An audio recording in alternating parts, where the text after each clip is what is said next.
새해에는 여러분 모두 하나님의 축복으로 승리하는 삶을 살기를 바라며 오늘 말씀을 전하겠습니다.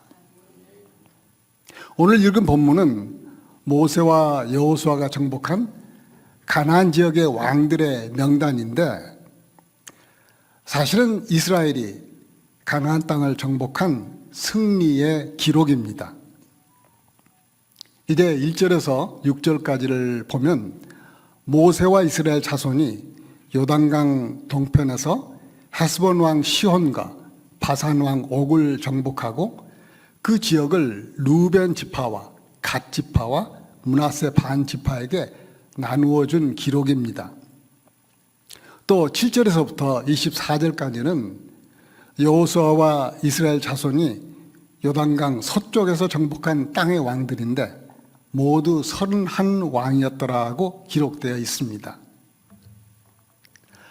이처럼 요단 서쪽에서 정복한 지역 왕들의 명단에서 우리가 알 수 있듯이 여호수아와 이스라엘 자손은 수많은 적들과 싸웠습니다.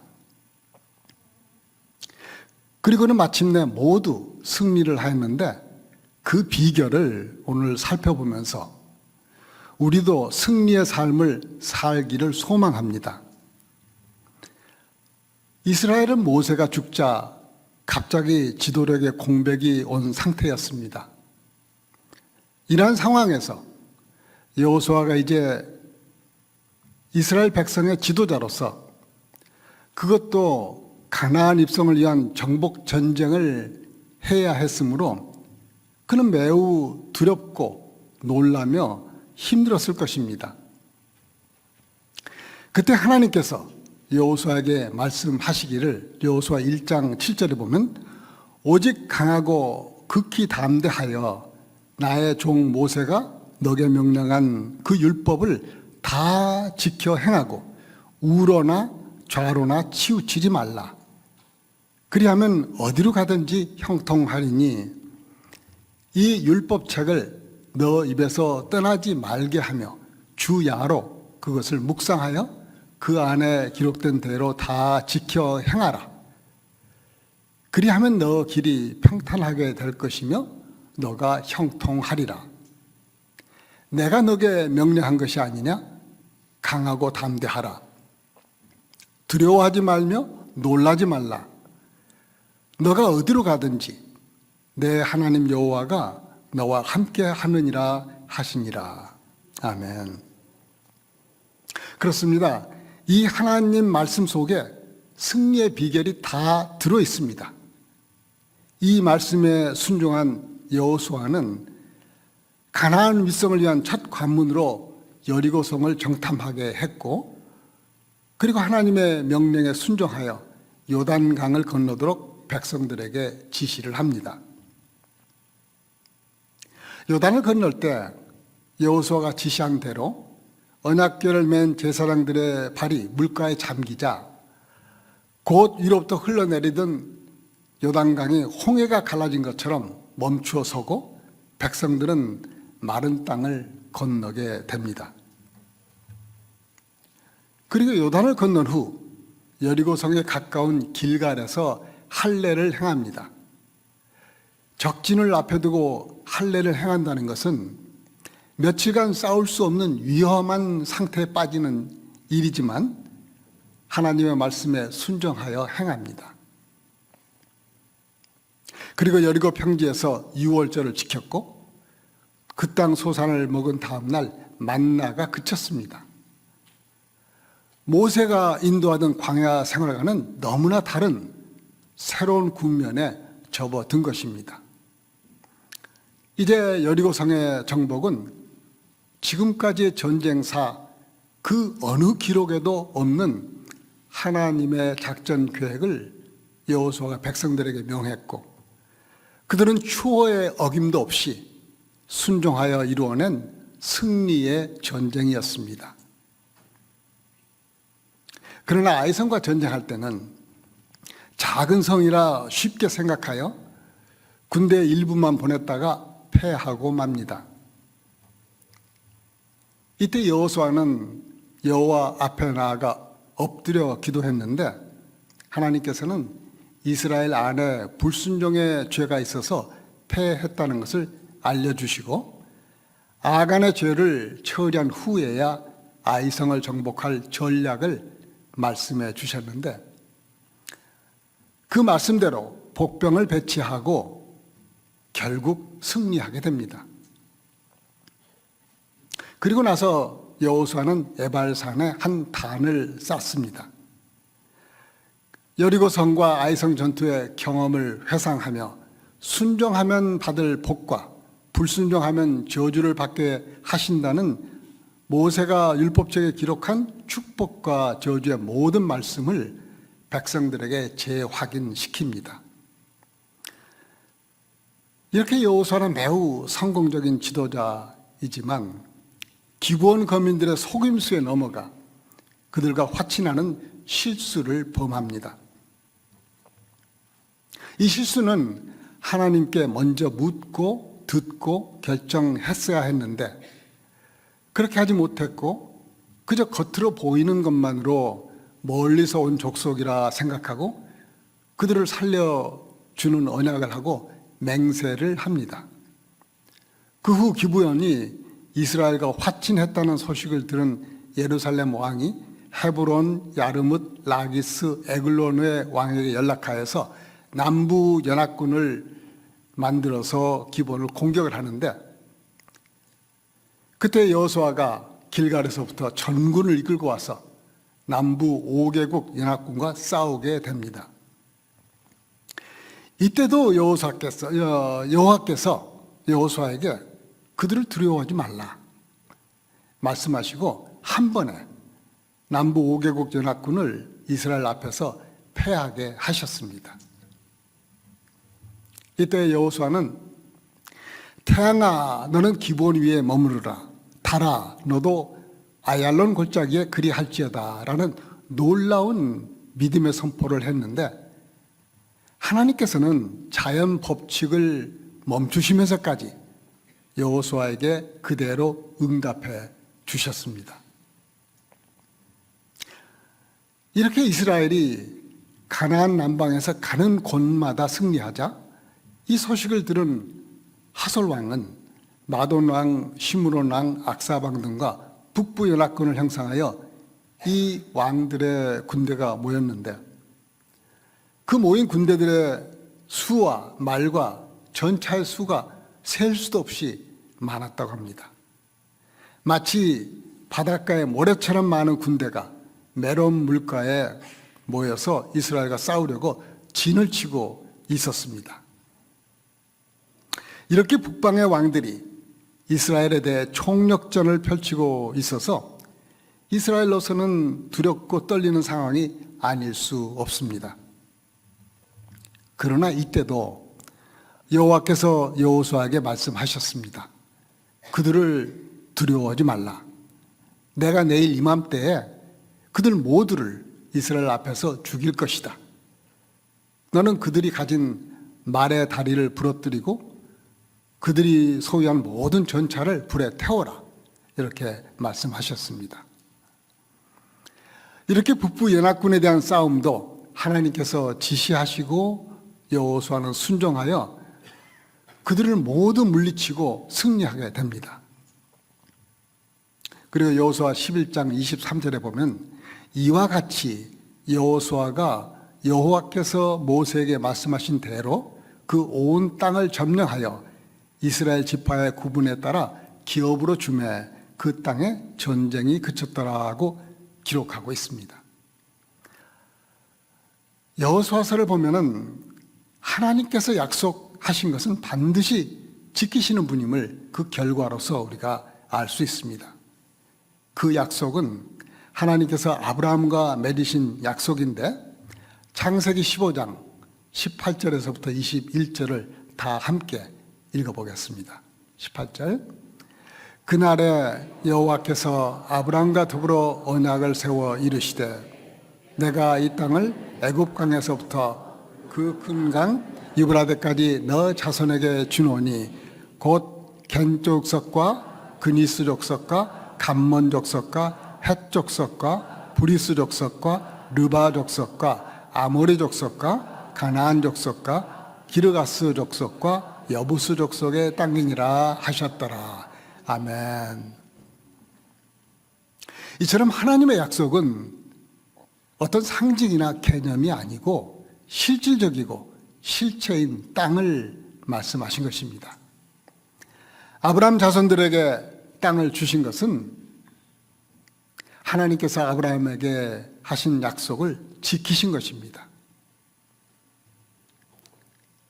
마찬가지로 예수님께서 저와 여러분의 인생과 미래에 대해 약속하신 말씀들도 반드시 기억하시고 이루실 것입니다. 그것을 우리가 예수님의 십자가와 부활을 믿음으로 구원받아 갈 수 있는 곳은 약속된 하늘나라, 곧 예수님께서 거하시는 그곳입니다. 요한복음 14장 1, 2, 3절을 보면 이렇게 기록되어 있습니다. 너희는 마음에 근심하지 말라. 하나님을 믿으니 또 나를 믿으라. 내 아버지 집에 거할 곳이 많도다. 그렇지 않으면 너희에게 일렀으리라. 내가 너희를 위하여 거처를 예비하러 가노니 가서 너희를 위하여 거처를 예비하면 내가 다시 와서 너희를 내게로 영접하여 나 있는 곳에 너희도 있게 하리라고 예수님께서 약속하셨습니다. 그렇다면 우리가 할 일은 살면서 말씀에 순종하며 살아가는 것입니다. 여호수아서는 처음 읽으면 전쟁으로 땅을 정복한 전쟁 기록으로 생각되지만 자세히 읽어보면 순종을 가르치는 내용들로 가득 차 있고, 그리고 순종하는 자들과 함께 하시면서 하나님께서 손수 싸워주신 내용인 것입니다. 그러므로 오늘날 우리가 거짓과 탐욕으로 타락한 세상 풍조 속에서 하나님의 자녀로 거룩하게 살아내는 것이 힘들지만, 이 전쟁에서 이기기 위해서는 여호수아처럼 오직 하나님께 순종하고 하나님만을 의지해야 합니다. 여호수아는 전쟁에서 가나안의 31명의 왕들을 죽였습니다. 우리의 삶도 전쟁입니다. 우리가 반드시 싸워 승리해야 하는 적들은 어떤 것이 있을까요? 첫째는 교만입니다. 잠언 16장 18절에 교만은 패망의 선봉이요 거만한 마음은 넘어짐의 앞잡이니라 했습니다. 교만은 하나님보다 자신을 높은 곳에 두었기 때문에 결국 망할 수밖에 없는 것입니다. 그러나 여호수아는 이제 약속의 땅, 젖과 꿀이 흐르는 약속의 땅에 평화가 찾아왔을 때 자신의 무용담은 한마디도 하지 않았고 자기와 자기 집은 여호와 하나님만 섬기겠다는 신앙 고백을 합니다. 이렇게 여호수아는 하나님 앞에 순종했고 진정 겸손하여 승리한 사람이었습니다. 또 온유하고 겸손해서 하나님 말씀에 순종한 사람이 있는데 민수기 12장 3절에 보면 이 사람 모세는 온유함이 지면의 모든 사람보다 더하더라고 하였습니다. 온유란 그저 연약하고 부드러움을 뜻하는 단어가 아닙니다. 온유란 그 어원이 야생마를 길들여 질주할 능력이 있지만 절대적으로 주인의 지시에 순종하는 그런 상태를 의미하는 단어입니다. 다시 말해 자신의 욕망보다 주인의 지시에 순종하는 성품인데 그것이 힘이며 능력인 것입니다. 바로 이것이 온유한 사람의 특징인 것입니다. 그러므로 교만함은 절대로 온유할 수가 없으며 겸손할 수가 없습니다. 예수님은 마태복음 11장 29절에서 나는 마음이 온유하고 겸손하니 나의 멍에를 메고 내게 배우라. 그리하면 너의 마음이 쉼을 얻으리니 하셨습니다.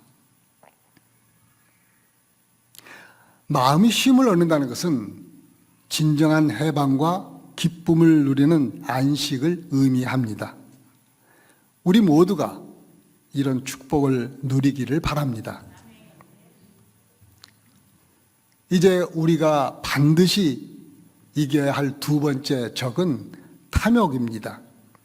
여호수아 7장 21절을 보면 여리고 성에서 모든 것을 불태워 하나님께 바치라는 하나님의 말씀에 불순종하여 겉옷과 은과 금덩이를 탐내어 숨겨둔 아간의 죄로 인해 아이성 전투에서 이스라엘이 패하게 됩니다.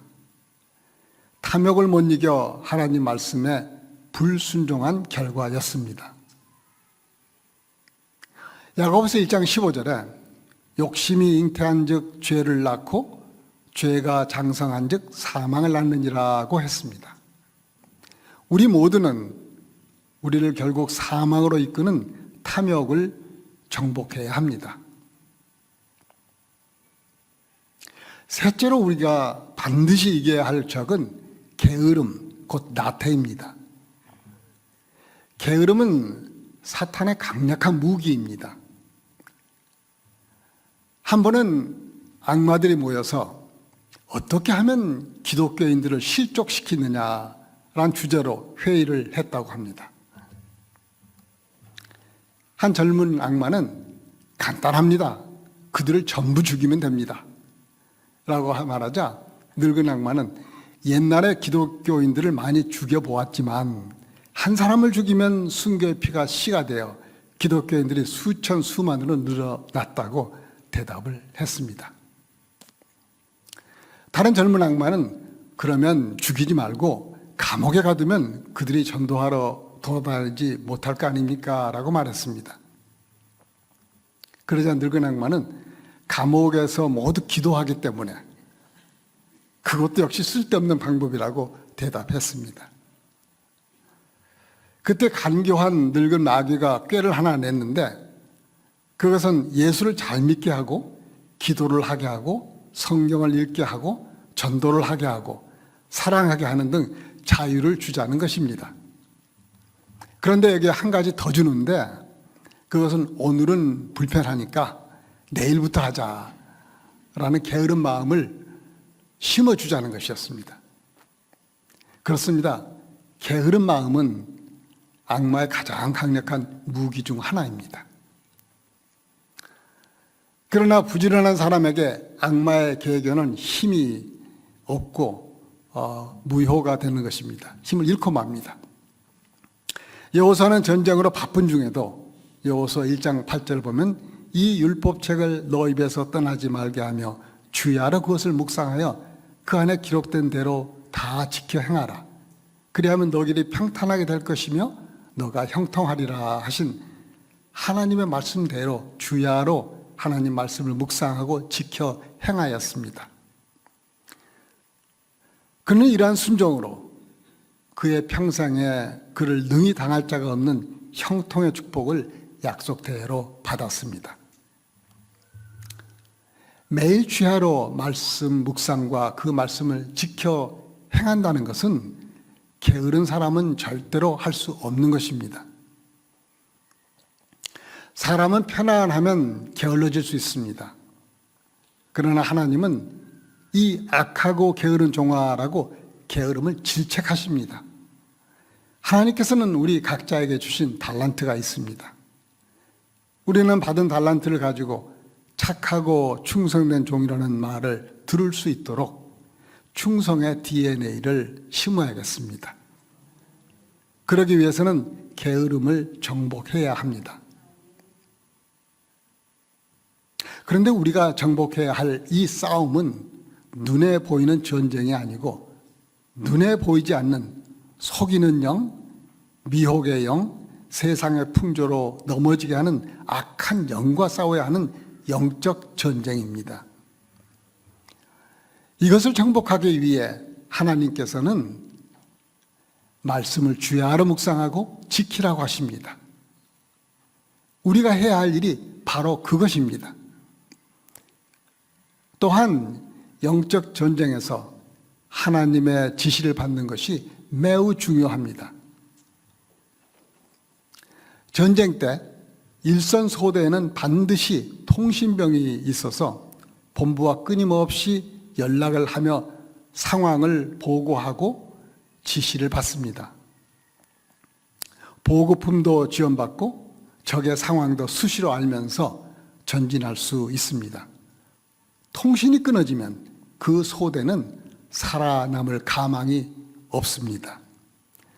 영적 전투와 같은 우리의 삶에도 기도는 본부와 연락하는 통신과 같아서 하나님께 바로 보고하고 하나님의 지시를 받아 따르는 일입니다.